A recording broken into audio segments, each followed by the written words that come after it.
My wife, Sophia, had a car accident on her way to the courthouse to file for divorce. Ever since, her spirit has been trapped by my side, though I pretend I can't see her. The doctor said she might never wake up. As soon as he heard this, the man she adored, that senior Ethan, immediately distanced himself from her and quickly went public with someone else. Yet, if Sophia were to wake up, he would feign deep affection. "Sophia, you're finally awake.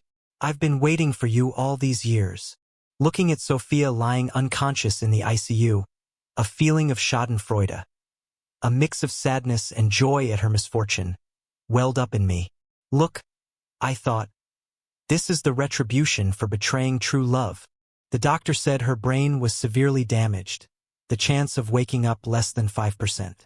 When Ethan heard this, he visited her in the hospital, looked at her with disgust, and never returned.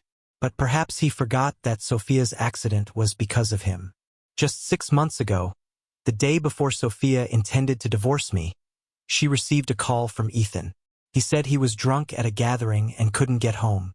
Sophia sped to pick him up, resulting in a chain reaction collision. When I received the call and rushed to the hospital, I was faced with flimsy critical condition notices. No one could understand my emotions then. On one hand, I darkly hoped she would just die and get it over with. On the other, I maliciously thought that dying like this was too easy for her. I didn't know what outcome I wanted. I only hoped that she would experience all the suffering I had endured. Only then would it be fair. But now, she lay in the hospital, a vegetable, and the man she loved most, Ethan, no longer wanted her. I once advised Ethan that talking to someone in a vegetative state might increase their chances of waking up.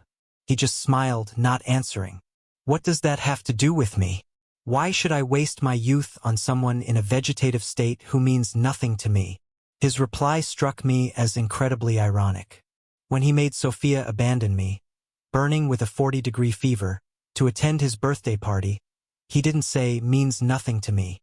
When he wanted Sophia to demand a divorce from me so she could be with him, he didn't say means nothing to me. But when Sophia, because of him, had an accident, became a vegetable, and needed his companionship and care, he said, means nothing to me. I said nothing more, silently watching his retreating figure, hastily leaving as if to avoid something unlucky. That's right, who would want to wait for a vegetable who might never wake up? I tilted my head slightly, my gaze unintentionally sweeping to the side, where her spirit, who had followed me for so long, now resided. She must be in so much pain. Sophia didn't know I could see her. It was the second week after the accident. I had accidentally dozed off in my study and was awakened by the night breeze through the window. In my blurred vision, I saw Sophia leaning against the bookshelf, a sorrowful expression on her face. The white curtain gently brushed past her. My drowsiness vanished instantly. I even forgot to react, remaining slumped over the desk, eyes slightly open. A moment later, I called the hospital and was told that Miss Sophia was stable today. Her condition hadn't worsened, but there were no signs of her waking up. After calmly hanging up, I blinked and realized her entire body was slightly transparent. So I stood up, walked across the soft carpet, and slowly approached her, pretending not to see anything. I reached through her body to grab a book from the third shelf. Only then did I realize Sophia's soul had detached from her body and was trapped beside me. Not only that, but I could also hear her voice. Because when I held the divorce agreement her lawyer had prepared, I heard her chuckle, "Liam, you must be thrilled now, right? I can't divorce you now. It's just as you wished." She always thought I was the one clinging on, refusing to let go. But the truth was, I was genuinely ready to give her up. She had tormented me for too long. Now it was my turn to make her feel the pain of betrayal. That's why I let her personally hear Ethan callously sever ties with her. A nurse's footsteps echoed from the end of the hallway. I silently entered the ICU and approached her bedside. I had to admit, even in a patient's gown, Sophia was still incredibly beautiful. But I loved Sophia and was with her never because of her face. After all, the more beautiful something is, the more dangerous it can be. So, when we first met at the same wedding as best man and bridesmaid respectively, I had already classified her as a dangerous item. Apart from politely handing her a tissue when water was spilled on her, I didn't have much contact. But fate is unstoppable. Soon after, we met for the second time. I was jogging in the park in the evening and happened to save an old lady who had fainted, who knew she was Sophia's grandmother. From the time Sophia invited me to dinner to express her gratitude, we began to meet more frequently. As the coincidences piled up, I started to feel something was amiss and deliberately avoided her. But Sophia not only ignored my distancing, she moved closer, until I couldn't retreat anymore. Helplessly, I asked her what she wanted. Only then did she smile, her eyes sparkling as she looked at me. "Liam, I'm pursuing you. Can't you feel it?" I didn't know why Sophia liked me, but from then on, she no longer subtly tested me but directly launched an intense offensive. I resisted her advances, but for someone like me who had never been in love, not being moved by Sophia at that time was almost impossible. Surrender was only a matter of time. The occasion for me to agree to be with her was on Valentine's Day. I had drunk a lot at dinner to close a deal. As I was about to leave, I accidentally witnessed my father on a date with his young mistress. After a fierce argument, Sophia suddenly stood before me, sneered, and threw a bon appetit. "You disgusting people." Then she took my hand and walked me out of the restaurant. In the flickering night lights, Sophia carefully used a tissue to wipe the water from my face, without mentioning the unpleasant incident. Then she said it was the first time in years someone had stood up for me in such a protective manner. Couples walked by on the street. Sophia's voice was gentle, as if asking if I wanted to have dinner together. "Liam, want to spend Valentine's together?" I looked into her sincere eyes, smiled, and nodded. She, serious for a moment, suddenly laughed, took a chocolate from her pocket, unwrapped it, and placed it in my mouth. At that time, I was so foolish and naive, thinking this was forever. It wasn't until Ethan returned to the country that I learned the forever only lasted until he appeared. After Ethan showed up, all promises and vows became a joke. Like every other tragic story, he was the first love Sophia yearned for but couldn't have. After he chose to be with another woman and went abroad, Sophia always remembered him. And I was just a pawn on her life's path. Sophia had only one relative, her grandmother. Her grandmother had initially fainted due to stomach cancer. The only thing she worried about in life was Sophia, so she hoped to see her get married. I was just the tool Sophia chose to reassure her grandmother. But Sophia's grandmother genuinely liked me and treated me very well.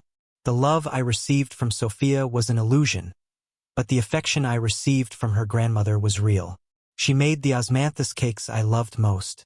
She sided with me when Sophia and I had conflicts. Even before she passed away, she told me, "Marrying this girl, you're the one getting the short end of the stick, Liam. Only if you two live well can I rest assured." At that time, Sophia, with reddened eyes, tightly held my hand and promised she definitely would. I discovered something was wrong because of a very small incident.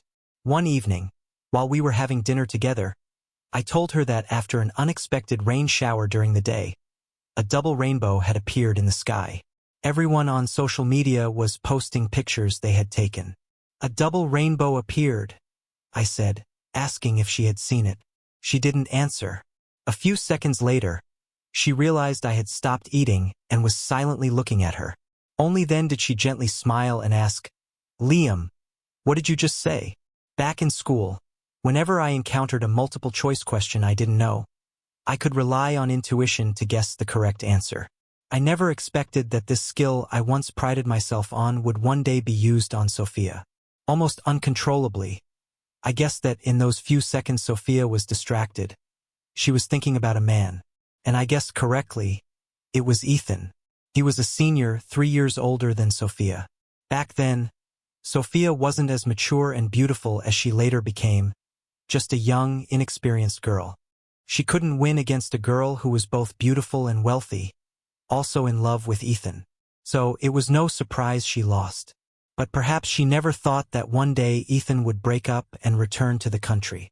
and by this time she had completely transformed. It seemed as if everything was perfectly aligned. The previous separation was only so they could meet again at the best time. I don't know how much Sophia loved Ethan to be able to successfully lure him away from my side time and time again, completely disregarding the fact that she was already someone else's wife. Just a soft, "I want to be with Sophia," from him was enough to destroy my marriage. From initial suspicion to later questioning, then to begging, and finally to outrage, Sophia pushed me away with disgust. "Liam, you look so disgusting now." That night, I stood on the balcony all night, tears soaking cigarette after cigarette, and finally understood one thing. Sophia was right. I also found myself disgusting. So I gave up. When Sophia once again mentioned divorce, I asked, "In the 3 years we were together, was there any moment you were truly sincere?" She impatiently avoided my gaze, coldly saying, "No." I lowered my head, silent for a few seconds, then calmly agreed to the divorce.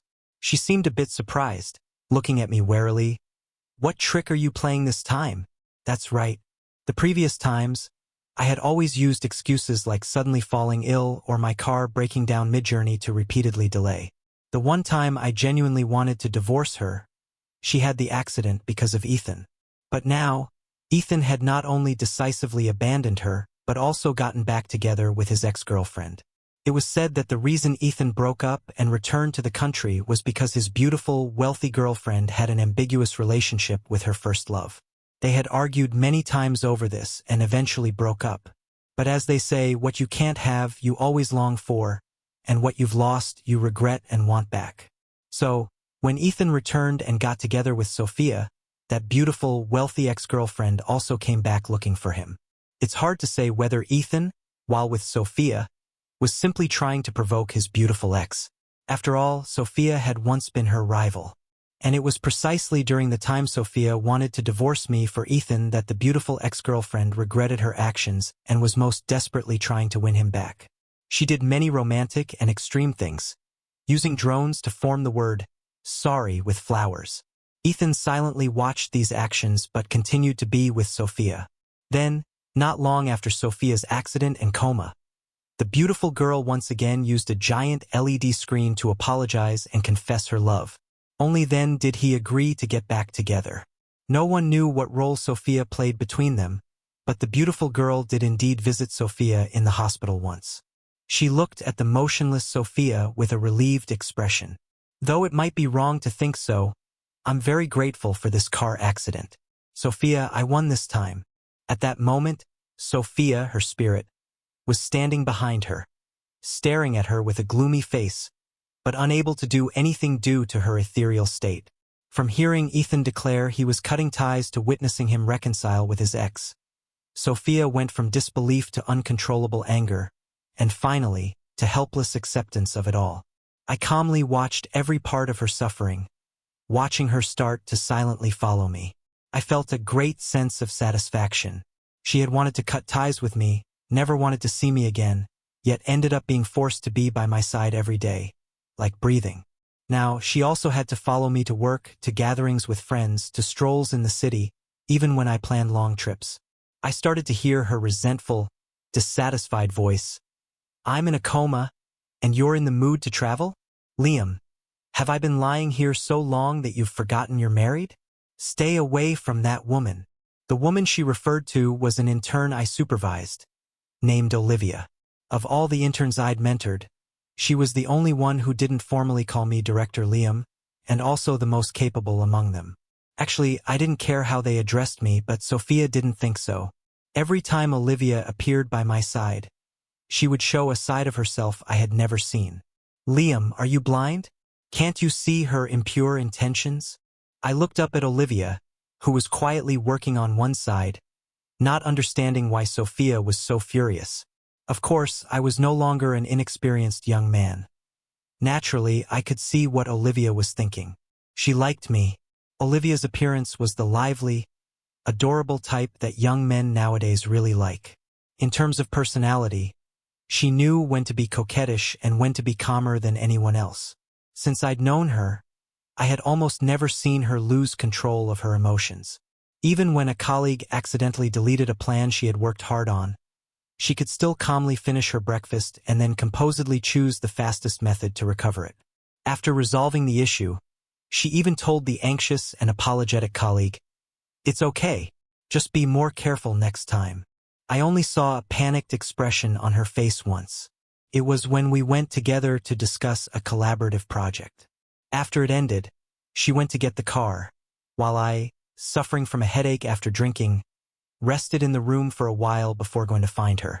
As a result, halfway there, I encountered a drunkard. The moment he furiously tried to hit me with a bottle, I grabbed his wrist, pinning him down. The bottle fell and shattered. When Olivia found me, she was panting and apologizing. "Sorry, I'm late." I smiled at her. "Not late at all, just in time." Later, while she was bandaging my wound and driving me home, I looked out the window and said in a soft voice, "Olivia, I'm married." She didn't look surprised, still looking straight ahead, and replied casually, "I know, but I heard you're about to get a divorce."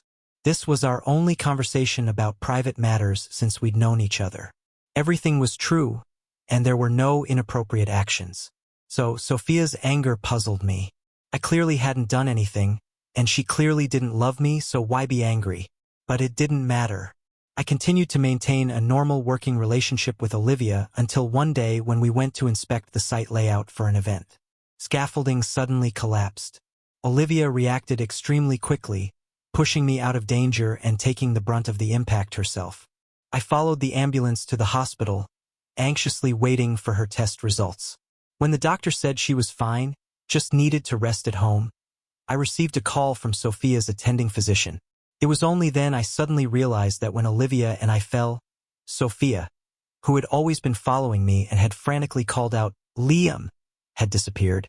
At the same time, the doctor's voice came through the phone, saying Sophia might be showing signs of waking up. I held the disconnected phone, stood in place for a moment, then went to the intensive care unit. Standing before Sophia, who was still sleeping with her eyes closed, I sneered, "A less than 3% chance, and she can still wake up?" I didn't know if Sophia would wake up, but half a month after I left the hospital that day, I heard another piece of news. Ethan had broken up with his beautiful, wealthy girlfriend again. Not long after getting back with him, she had an ambiguous relationship with some unidentified internet heartthrob. Ethan no longer had his previous suave demeanor when breaking up. Instead, in a large shopping mall, completely disregarding his image, he was both cursing vehemently and humbly begging. I watched the scene from afar and felt a sense of familiarity, because that was me in the past, who had clung to Sophia like a mentally unstable madman, refusing to let go. The deepest impression was on my birthday when I accidentally ran into Sophia, who had said she was on a business trip, happily chatting with Ethan. At that moment, I felt as if my entire body, from head to toe, had been doused with a bucket of ice water, yet my heart felt like it was on fire, an unbearable pain. I didn't care anymore. I lunged forward and swept everything off their table. Sophia immediately stood up, angrily questioning, "Liam, are you crazy?" Ethan smirked, looking at Sophia. "Why marry this kind of man?" My rationality completely shattered. I raised my fist and punched him. "Or what? Marry a homewrecker like you?" Then, Sophia didn't hesitate to raise her hand and slap me. The taste of blood immediately filled my mouth. That night, for the first time, she said, "Liam, let's get a divorce." I had once truly, deeply loved Sophia. So, even when logic told me to let go, emotionally I was unwilling, reluctant, and even more so, I didn't want them to be happy. And now, Ethan was also tasting the pain I had once endured. His previous breakup had been a clean break, but this time his choices were completely different. I couldn't help but suspect it was because his escape route, his safety net, the tool he used to provoke that beautiful, wealthy girl, Sophia, was now unconscious in a coma. The charade continued. As I stirred my coffee and was about to look away, I caught sight of a faint figure in the corner of the crowd, calmly watching Ethan lose his composure. It was Sophia. After many days, her spirit had reappeared. Only this time, she was no longer tethered to my side. but she also couldn't get close to me. 3 meters, that was the closest she could get. I thought that after regaining her freedom, she wouldn't follow me anymore. But unexpectedly, every morning after that, when I left for work, I'd see her standing silently under a ginkgo tree near the gate of our residential complex. The moment she saw me, she would instinctively walk towards me, only to be yanked back to her original spot as if by a powerful force. Each time she approached, she was pulled back. I don't know if lonely spirits like her, wandering this world, long for someone to see them. But one afternoon, as I came out of the bakery, I smiled in her direction. After her initial shock, she seemed a bit agitated, her lips moving. She was probably mouthing, "Liam." Then, carrying the exquisitely packaged cake, I walked forward, watching her being forced to retreat step by step, until I stopped where she had been standing. She saw Olivia walk through her body and towards me. Since that accident, Olivia had been recovering at home. During that time, I visited her once with flowers and fruit, and also covered all her medical expenses and hired a caregiver. She didn't refuse. Only when I asked if she needed anything else, she looked into my eyes and said, "My birthday is in a month." Now she had recovered and it was her birthday. I brought the cake to fulfill my promise to celebrate her birthday with her. As I carried the cake towards the parking lot, Sophia probably guessed what we were about to do. She shouted through the bustling crowd, "Liam, you can't go. Come back. Liam, come back." Without hesitation, I walked to the car. Looking in the rearview mirror, I saw Sophia's expression growing increasingly intense. I felt a slight jolt, remembering a small incident from not long after Sophia and I first got together. I had just moved to a new company. One evening, I needed to work late. I told Sophia not to wait for me for dinner. My colleagues and I planned to grab a late-night snack after work. However, as soon as I got in the car, Sophia called. Her voice, tinged with a light, helpless yet gentle laugh, came through the phone. "Liam, I've waited for you downstairs for 3 hours. Are you planning to abandon me?" Filled with remorse, I saw Sophia's figure in the rearview mirror, holding a lunchbox. I immediately got out of the car, ran to her and hugged her, asking why she hadn't called and had waited here alone. She gently nuzzled my chest, laughing. Of course, I didn't dare disturb my dear boyfriend who was busy working. My thoughts returned to the present. Sophia's faint figure in the rearview mirror grew smaller and smaller until it became a black dot. I heard Olivia ask what I was looking at. I jokingly replied, "Watching a comedy." 15 minutes later, we arrived at the reserved restaurant. Although it was her birthday, Olivia had actually ordered dishes to my taste. I discreetly shifted my gaze to the cake, opened the packaging, and a sweet orange scent immediately wafted out. After lighting the candles, I held up the cake, smiled, and said, "Happy birthday, Olivia. Make a wish." The unique lighting of the restaurant was soft and hazy. Through the dancing candlelight, I couldn't see her face clearly, but I knew she was looking at me seriously before closing her eyes to make a wish. "I wish I won't be late anymore." I couldn't help but chuckle, put down the cake, and raised my wine glass to toast her. "Then I wish for your wish to come true." Later, after dinner, slightly tipsy, we strolled along the riverside path. The water reflected the brilliant lights. I silently watched for a moment, then sighed. In my second private conversation with Olivia, I was very frank. "Olivia, although I'm about to get divorced, you also know she had a car accident and is in a coma." The night breeze gently blew, making the bangs on her forehead sway slightly. She seemed completely unfazed by the implication in my words, casually leaning her arm on the riverside railing, tilting her head to look at me, and said frankly, "Divorce and widowhood will eventually have an outcome." Just as those words were spoken, I was astonished to see Sophia's figure not far away. I didn't know if the night breeze had carried those words to her ears. I glanced over. She was silently looking at me. Then, as if self-mockingly, she chuckled, her figure gradually fading into the wind. 3 days later, I received the news. Sophia had woken up. Ethan arrived at the hospital before I did. In the cold hospital room, he was gently saying, word by word, under Sophia's calm gaze.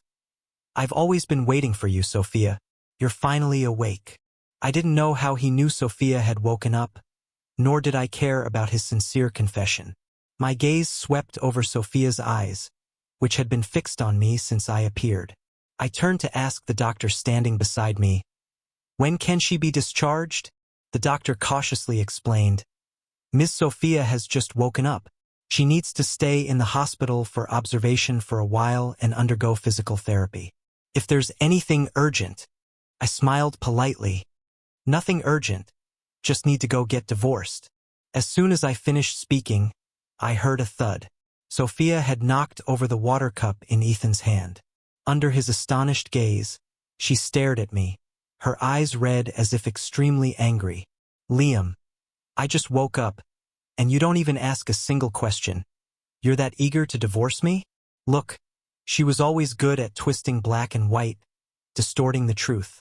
It was clearly she who had used every means to force me to divorce, and now she was blaming me for wanting a divorce. Before I could open my mouth, I heard Ethan call out to Sophia, his voice very light, tinged with confusion and doubt. The hospital room fell silent for a moment. I calmly looked at the shattered glass cup on the floor, then, ignoring Sophia's furious gaze, decisively turned and left, leaving only one sentence. "When you're discharged, inform me so we can get divorced." After that, I never went to the hospital again. Conversely, I heard Ethan went to the hospital every day. What he did specifically, I didn't know, nor did I care. But the annoying thing was, every 2 or 3 days, I would receive a call from the hospital, the content invariably informing me about Sophia's recovery status. I wasn't sure if these things really needed to be reported to family members, but I didn't want to know. So, when they called again, I politely refused. She's an adult. There's no need to report every situation to me. Next time, unless she dies, don't call me anymore. Before hanging up, I heard the sound of glass shattering on the floor from the other end, along with Ethan's surprised cry. The next time I saw Sophia was on an evening 2 months later. She had been discharged. Since my car was being washed, Olivia, who had worked late with me, drove me to the entrance of my residential complex. Just as I saw her car off, I heard an angry voice from behind, "Liam!" The smile on my lips froze. I turned around. It was Sophia. Her face was a bit pale and she had lost a lot of weight. Her thin coat billowed in the night wind. The streetlight elongated her shadow. I stood still, watching her hurry towards me, then coldly questioned, "So late? Where are you two coming from?" I was too lazy to answer her, turned to leave. "If it's not about the divorce, I don't think we need to talk." I had only taken 2 steps when I was blocked. Sophia looked at me with fierce eyes, biting out each word. "Liam, don't forget we're still not divorced." I almost immediately understood her meaning and felt incredibly ironic. I couldn't help but chuckle, lowered my head, and asked softly, "Sophia, that marriage certificate couldn't bind you before. Do you think it can bind me now?" A month after Sophia was discharged, her attitude towards Ethan had changed 180 degrees since she woke up. The change was so obvious that even the nurses in the hospital could notice Sophia's coldness towards Ethan. After being discharged, Sophia even used the clumsy excuse of needing to handle work matters to refuse to see him, and then appeared downstairs at my company building, outside the gate of my residential complex, every day. Because now, she didn't want a divorce anymore. So, when Ethan came to find me, the first thing he said was, "Liam, you did it on purpose, right? Intentionally found a woman to be ambiguous with. The purpose was to provoke Sophia, to make her cling to you." At that time, I had just come out of a restaurant. His words amused me. One hand holding coffee, the other casually in my trouser pocket, I looked down at him and said calmly, "Not wrong, just as you think."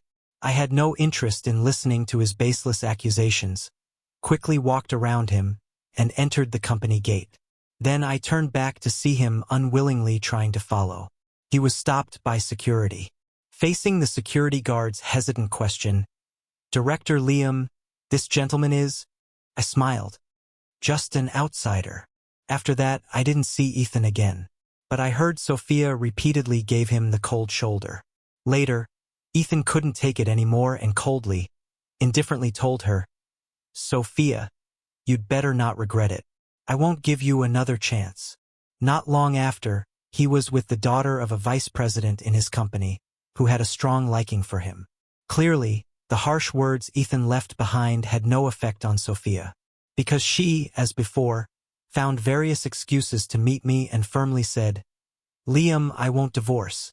I only found it ironic and amusing that she, who had previously tried every means to force me to divorce, probably never expected that one day our roles would be reversed, and the one saying this would become her. I even heard her gentle voice, which I hadn't heard for a long time. "Liam, can we start over?" She said, "Start over." She wanted me to pretend I had amnesia, as if Ethan had never appeared, as if she had never hurt me, as if nothing had ever happened. Then, without any burden in my heart, I would return to her side, love her as before. I felt a bit helpless, but more than that, puzzled.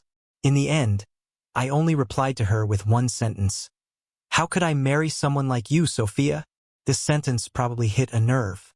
Immediately, she flew into a rage out of shame, shouting, "Then who do you want to marry?" That in turn. After saying that, she asked me again, "Liam, haven't you had enough?" To her, wanting a divorce was to pursue true love. But if I wanted a divorce, it was unreasonable. Actually, since I had given up and accepted her, I hadn't been angry for a long time. My career was smooth, friends were by my side, life was comfortable. There seemed to be nothing worth getting angry about anymore. Until this moment, my emotions were once again stirred.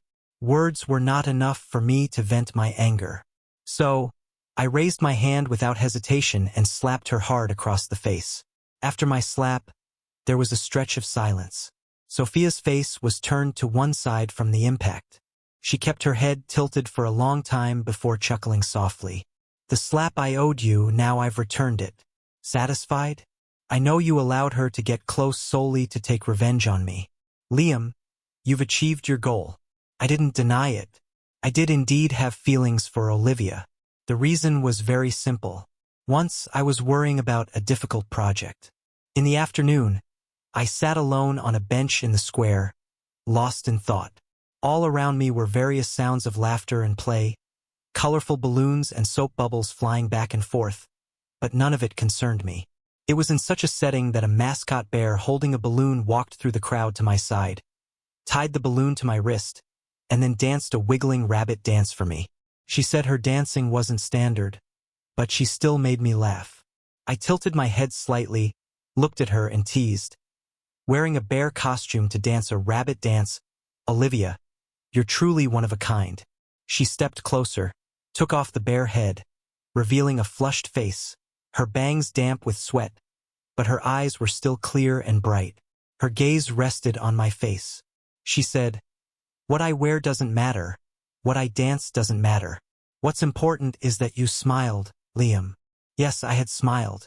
So the reason was very simple. She made me happy. Then I squinted, looked at her carefully, thought for a moment and asked, "The mascot bear that appeared before me last time, was that also you?" It was the night Sophia and I had our first fight because of Ethan. I was sitting leaning against the glass wall in a cafe, sad and dejected. A mascot bear approached me, performing a magic trick through the glass. At that time, Olivia hadn't joined my company yet. I didn't know who was inside that costume. I only remembered that in the end, I silently mouthed thank you to her. Then she looked at me silently for a few seconds, slowly turned, and walked into the crowd.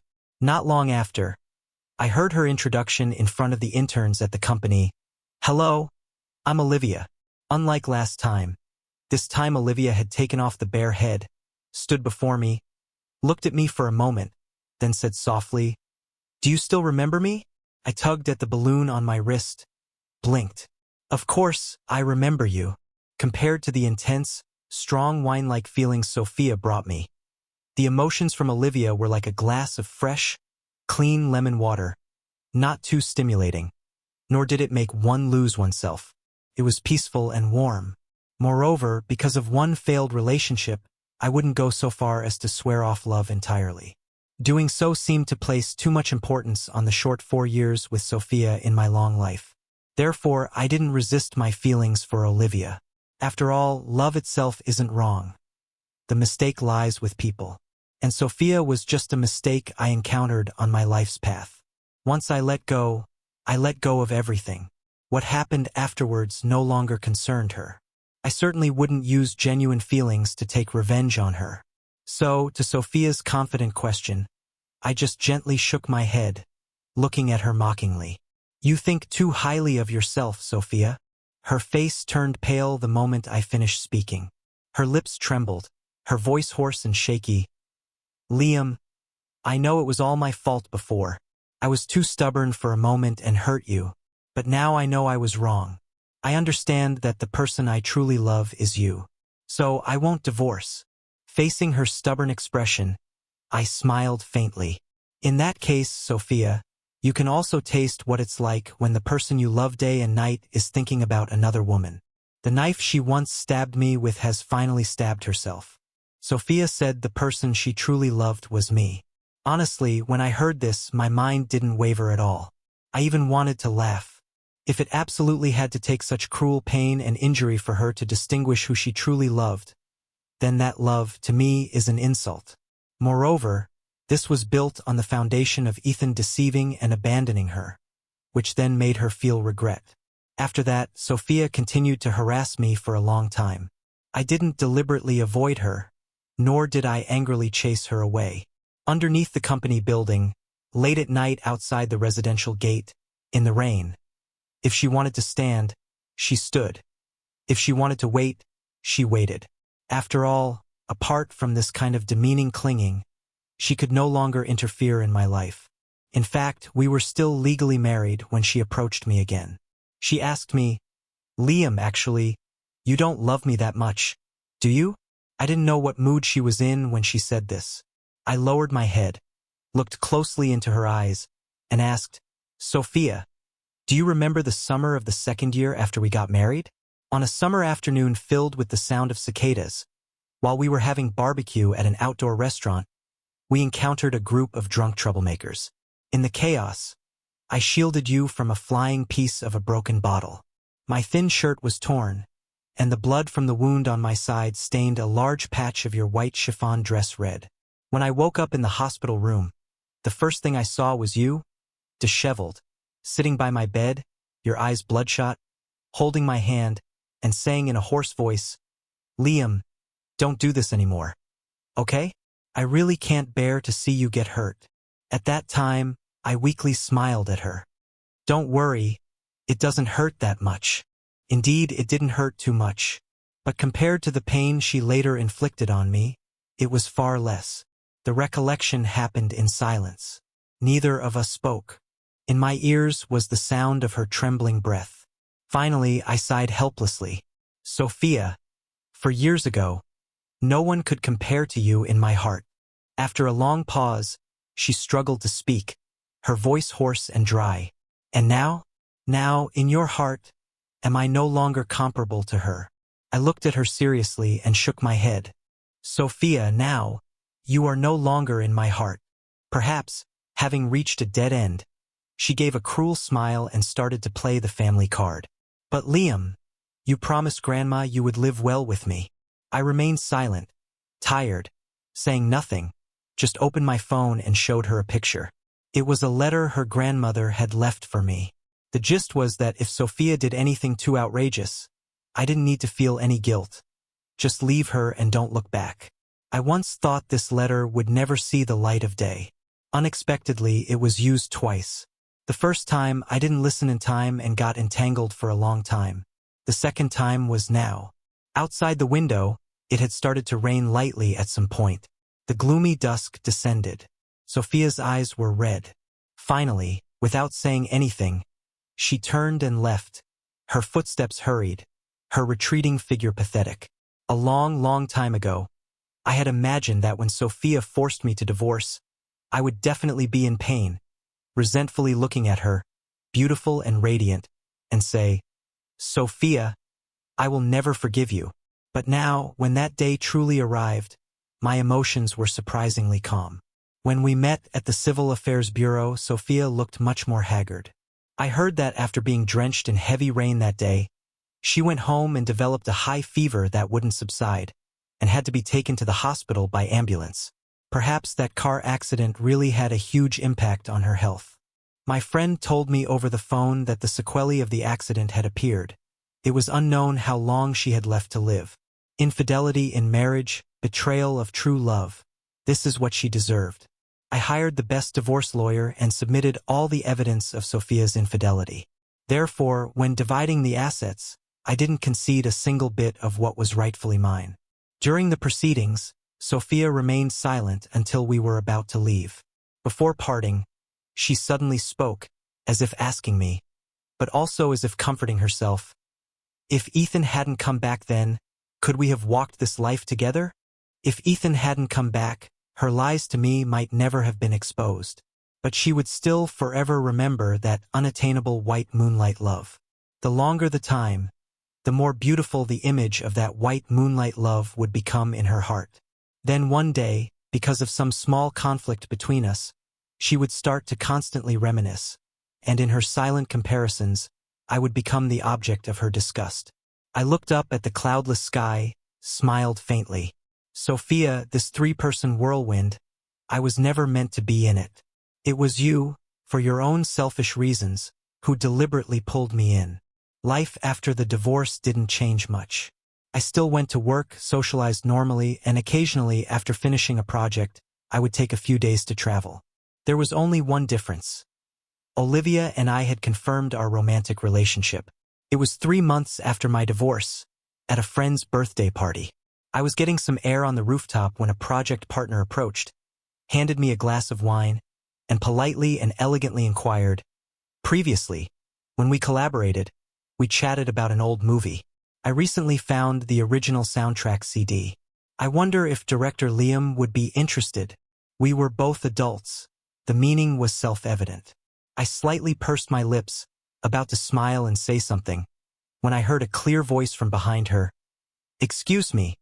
I was in line first. Olivia, in a bright and stunning fishtail dress, her long black hair cascading down her back, stood quietly in place, looking at me intently, warm and radiant. The night breeze carried the scent of unnamed flowers.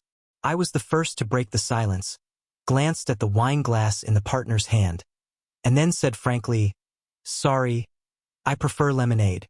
The rejection was clear enough. Soon, only Olivia and I were left on the rooftop.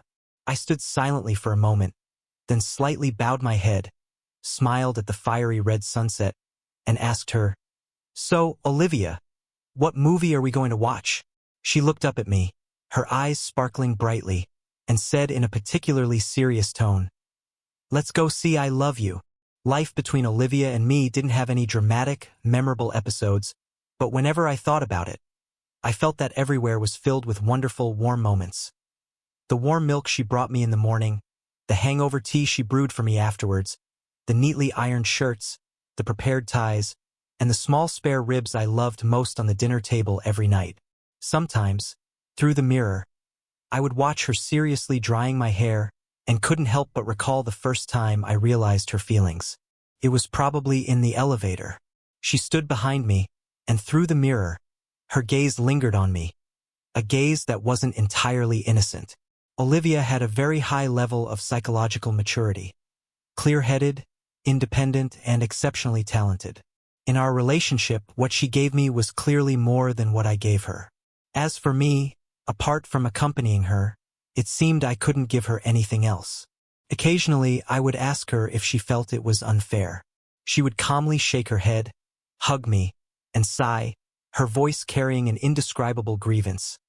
"I just feel like you could leave at any time."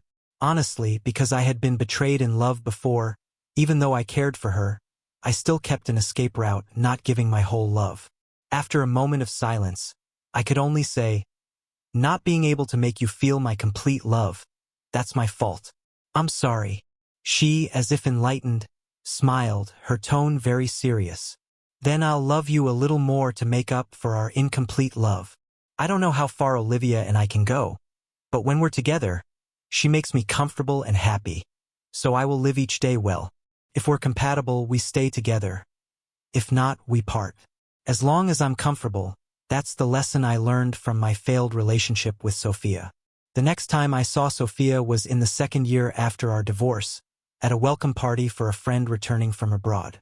On my way back to the private room from the restroom, I was blocked at one end of the hallway because a crowd had gathered to watch some commotion, blocking the passage. I backed out of the crowd, intending to see what was happening, but unexpectedly caught a glimpse of Sophia, also blocked at the other end of the crowd. She was silently looking at me, then casually looked away. Just as I looked up and clearly saw one of the main characters of the drama, the one screaming hysterically like a madman, I froze. It was Ethan. Sometimes, one can't help but marvel at the wonders of fate. It brought the three of us together in an affair, and now, once again, we encountered each other in a similar event. Initially, Ethan and the vice president's daughter got married not long after they got together. Unfortunately, in the second year of their marriage, he had an affair. At first, I didn't know whether to sympathize with her repeated experiences of being cheated on or to rejoice at the retribution he was facing. But I hoped that in every moment of pain, he would remember that there was once someone who was tormented just like this because of him. Afterwards, the crowd dispersed. As Sophia and I passed each other, she suddenly called my name. Then, in a hoarse voice, said one word, "Sorry."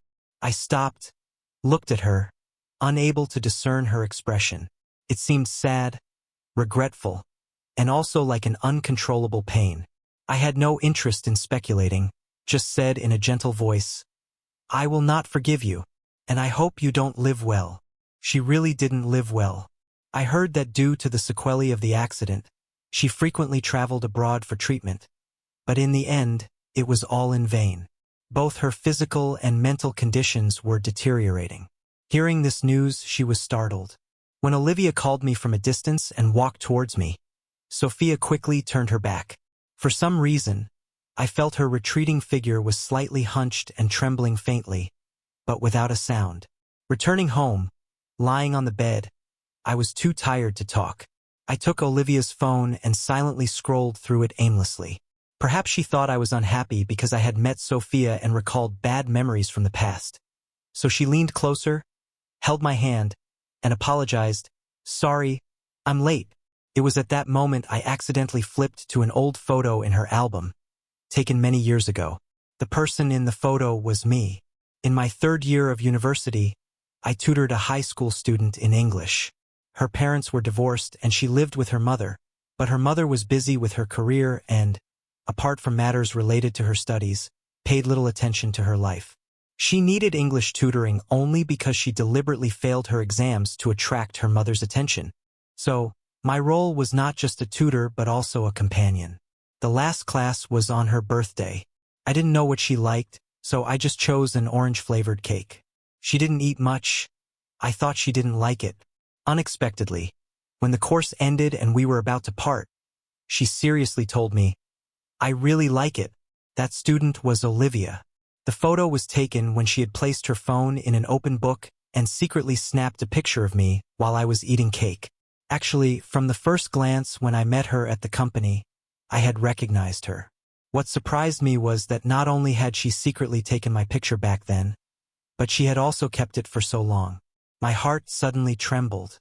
I didn't know if her "I'm late" meant not coming out of the room sooner to leave with me, or not being able to find me before Sophia hurt me. But it didn't matter. I would hold her hand tightly, smile at her. Not late at all, just in time.